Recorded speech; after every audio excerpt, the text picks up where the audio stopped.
Welcome to the Richlite Fabrication video series.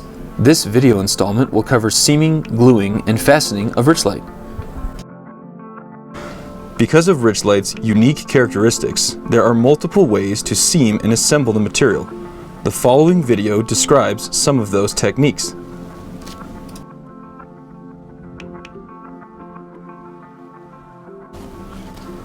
The most effective way to join two pieces of Richlite is to use Lamello K20 plastic biscuits. Do not use traditional wood biscuits as they will not expand nor provide a mechanical advantage. Place the recommended biscuit every 6 inches, starting with the first biscuit 3 inches from the side.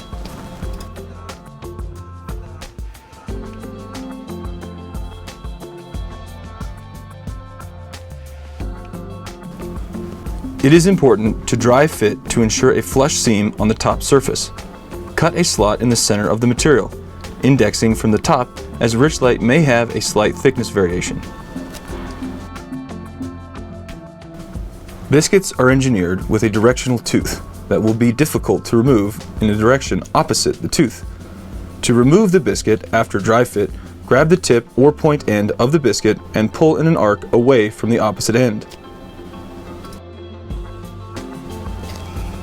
Apply your adhesive and use enough to provide fill material for any small inconsistencies in the seam. After clamping, scrape excess glue with a putty knife or scraper. To clean up any epoxy adhesive residue, use acetone and clean rags to wipe the seam clean.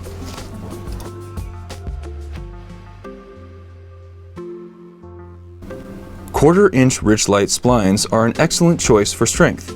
Avoid cutting splines from the edge of the material as the cross grain will not have the same strength as a spline that follows the grain in the sheet.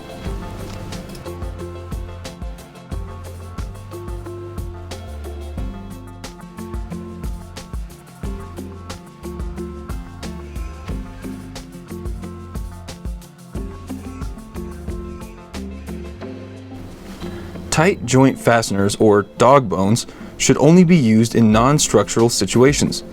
This simple process is ideal for filled installations by subcontractors or remote site installers.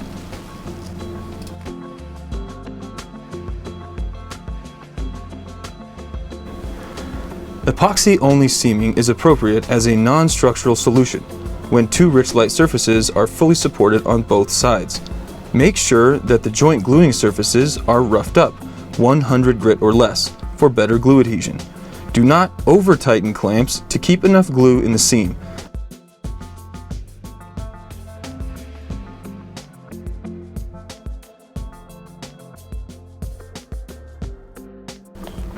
Vacuum clamp fixtures work well for surface alignment.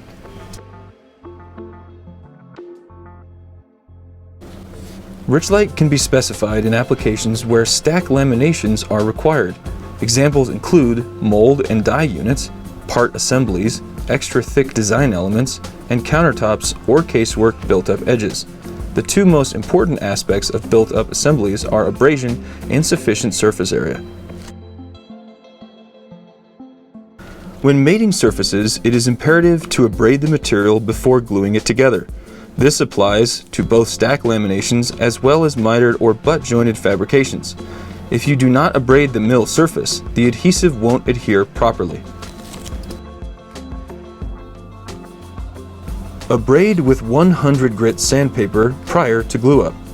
The mill finish and machine cut edge are highly resistant to adhesion regardless of the adhesive due to the low porosity of the material. The built-up edge needs to be at least 1.5 inch deep to ensure enough surface area to create a strong joint. Thank you for your time, and we hope that this video has been informative. Please feel free to contact your sales representative for more information on both fabrication and sales of Richlite paper composite surfaces.